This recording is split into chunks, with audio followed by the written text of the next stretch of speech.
These images are hot off the press. Her Majesty made the last-minute decision to show up at the Chelsea Flower Show. Yes!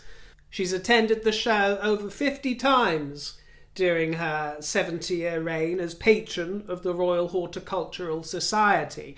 And isn't she so perfectly pretty in pink? These images are an absolute tonic to all of us. Just can't beat that beautiful beaming smile, can you? And golf buggies are obviously the only way to travel, my dear. Who needs a golden state carriage when you've got a buggy? A joy to see you, ma'am. Welcome to the broadcast, my fruits. I hope you're having a very pleasant Monday.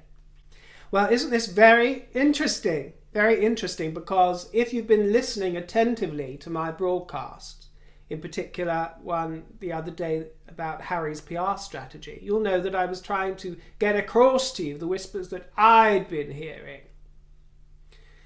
with regards to changes in that PR strategy. Drastic ones. They no longer are able to play by their original strategy of, oh, we are the new Garbots. We want to be alone, my dears. Leave us alone. Don't look at us. Don't touch us. We're going to play things our own way. We're going to be shrouded in secrecy. I'm going to be the Harry formerly known as Prince, but you're not going to get your grubby hands on any imagery or gossip. Well, that didn't work. They know it's not working, so a drastic change is afoot. And today we see all that confirmed with, indeed, Toya Holness steps down as the top PR aide on both sides of the Atlantic. She is their global press secretary with a degree in strategic PR. The press have confirmed what I've been hinting at. Changes are afoot. I told you to prepare yourself for regular displays of this vulgar cabaret, and we get it again. We get it again. At the Polo, this star-studded polo tournament. Are these stars? Are these really what it's come to? These characters are the stars? You know, they've been drawing comparisons with Audrey Hepburn in the press. Can you believe it? Between Markle and Hepburn. I ask you. She must be rolling in her grave. With Eliza Doolittle, well, I can imagine her running a flower stall in Covent Garden, but not really at Ascot, to be quite honest with you. But channeling Audrey Hepburn is what they said. They're also saying that she's channeling Pretty Woman, which of course is what I've been saying for some time.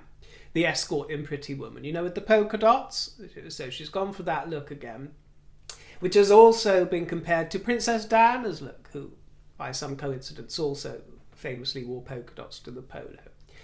But there she is, and this time it was a chaste kiss. A chaste kiss on the cheek to her beloved Harry. Although, as Cosmopolitan put it, what was this? Snogging, they said. That's it, Cosmopolitan. Meghan Markle just publicly snogged Prince Harry, and royal fans are obsessed. Can I just make a correction there, Cosmo dear? Royal fans are not obsessed because they ain't royalty anymore, my dears. Not working royals. So Harkle fans might be obsessed. I mean, presumably they don't have much of a life. They get excited over that kind of thing. But no, I wouldn't call that a snog. For viewers abroad, a snog is a French kiss, we call it. Snogs, snogging. Now, I want to be quite fair on the Harkles here, because when I first saw those pictures, I thought, oh, God, another vulgar cabaret, you know, so contrived. But I will be very fair here. I watched the actual footage of that kiss, and she actually kisses most of the men, I think, that are up there. Gives them all a little peck. And it is very, very quick. The pictures, the photographs make it look more than it is.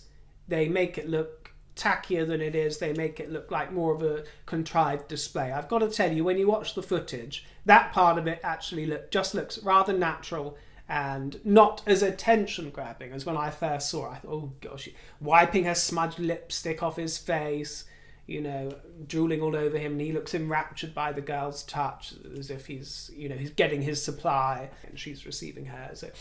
But to be fair, I will tell you that when I saw the footage, it did not look as bad, and so I feel too cynical in giving them too much criticism for that. But yeah, I do still find the whole show they're putting on, the fact that she looked like she's put her extra hair on as if she's off to the Academy Awards or something, those bundles and bundles of hair that she puts on. I will also give her a compliment and say that I love that lippy on her. I love that lipstick colour. And her complexion's a little sunburnished at the moment by the look of it, which I think looks really lovely on her. So I like the makeup colours. I'm not mad at what she was wearing. The overall effect is too brash and brassy for my taste. But that's just a question of taste, isn't it?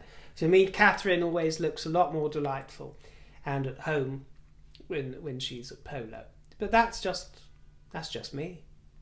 I always find the pair of them rather incongruous to look at because, well, actually everybody else there looks very glamorous, don't they?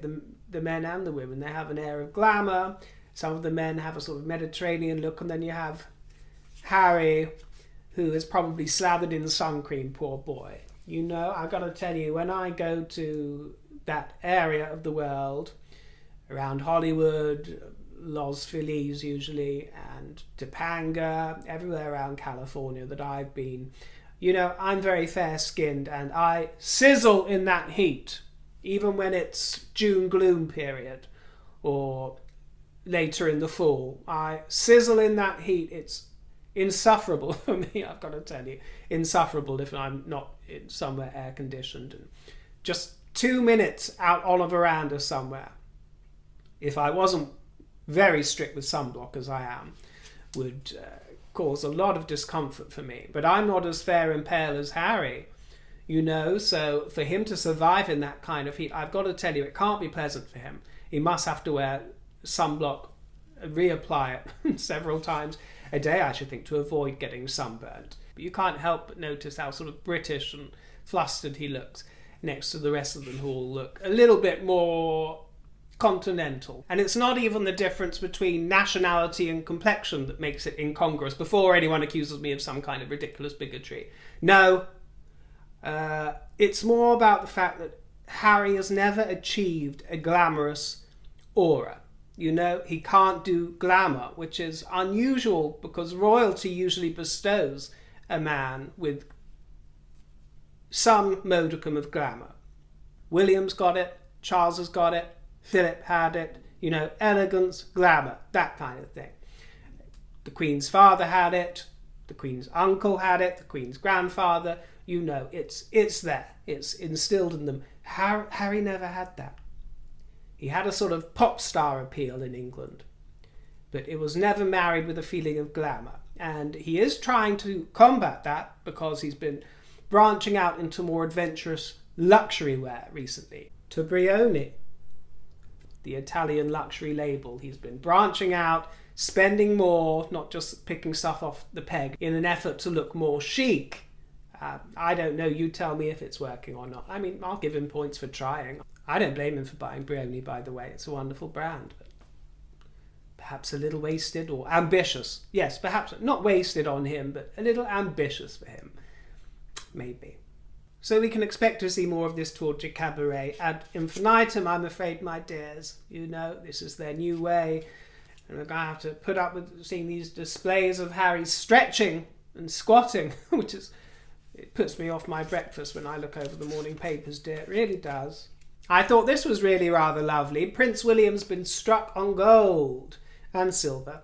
He appears for the first time alone on a new coin. Royal Mint have issued a £5 coin to mark his 40th birthday, which is on June the 21st, and a limited edition version in 5 ounces of gold. The coin features the number 40 and also William's royal cipher, the initial W. No, Meg, it's not an M. You're holding it upside down. Turn it around, my dear. It's a W. And this design appears to be based on a photograph from 2018, where we saw William photographed at the Queen's birthday party. The designer and engraver was Thomas Doherty, and Queen Elizabeth is struck on the other side in a design by Jody Clark. William has been rendered on coin before, but that was together with Catherine for their wedding celebrations in 2011, and I wasn't aware of this coin, so I looked it up, and I've got to say, I don't know what Royal Mint were thinking. I actually can scarce believe that they came out with that, if it's true what I'm reading.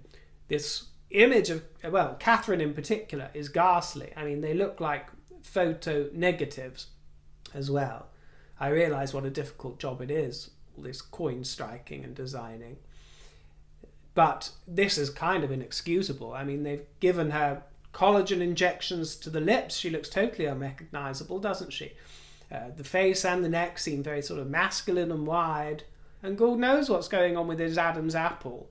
I mean, I know he's got a lot of testosterone pumping around him, old Big Willie, but I mean, that takes a biscuit. Royal Mint said that the design pays homage to the maturity and grace of the prince, who has become a senior member of the royal family, a devoted husband, and loving father of 3. And the designer, Mr. Doherty, said that the coin's design strikes a balance between the fresh energy of His Royal Highness being a young dad with the ceremonial nature of his royal position. And I don't know if this is true, but I've heard whispers that Prince William might be appearing in a platinum-coloured suit for the Jubilee celebrations. Especially bespoke, so that's rather exciting, isn't it? Our Platinum Prince. This will be controversial for some of you, but not me. I thoroughly approve. Andrew is going to be attending Garter Day alongside the Queen and other senior members of the royal family. And he's going to be listed in the court circular the next day as HRH. Garter Day involves a grand procession every June, and this is the first year it's been able to go ahead and proceed in 3 years. It takes place at Windsor Castle, accompanied by a marching band and officers of the Order in ceremonial dress. And this Order of the Garter is the oldest and most senior order of chivalry. And this year Camilla is among those who are being invested into it. So the Duke of York will be attending in a private capacity as a royal knight, not as a working member of the royal family, which is why it's acceptable in this case, and the Queen approves and wants him there, so it's okay by me. And as sovereign of the order, the Queen approves Knights of the Garter without consulting ministers, so Andrew's appointment is therefore considered a private appointment for this type of thing. She doesn't need government permission for this. Well, this was a lovely story. A rose has been named after a black gardener that was shipped over from Africa in the 18th century and lived in Wales. And it's going to be presented for the first time at the Chelsea Flower Show. The Queen welcomed the planting of this rose, and she said that she hopes visitors to Buckingham Palace Gardens reflect on what the rose represents for many years to come. It's a gorgeous yellow rose named for John Easthumlin. And when he was 8 years old, he began work as a gardener and went on to become a very respected horticulturalist. And he went on to marry a Welsh lass by the name of Margaret, and apparently this was the first interracial marriage in Wales. I do feel these things can be a bit virtue signally, and this rose was created by We Too Built Britain, which is a campaign group that aims to tell the stories of underrepresented people in the UK. But actually, in this instance, I agree with the Queen, and I think it's a rather lovely tribute to pay this gentleman. And as she says, the rose has been bred as a mark of friendship and community. I think these things are always lovely when they do come together with a royal spirit. These kind of tributes or these reckonings or atonements for perhaps not recognising certain people that made their mark on our shores when perhaps they should have been recognised previously. It's so much more royal when it's done without a sense of bitterness and without a sense of casting aspersions and blame, and just as a sensible, mature, common understanding. I hope you enjoy the week ahead, everybody. Have a lovely time, and I'll be popping in for another broadcast to chat with you soon. Okay, so take care, my dears, and toodle pip.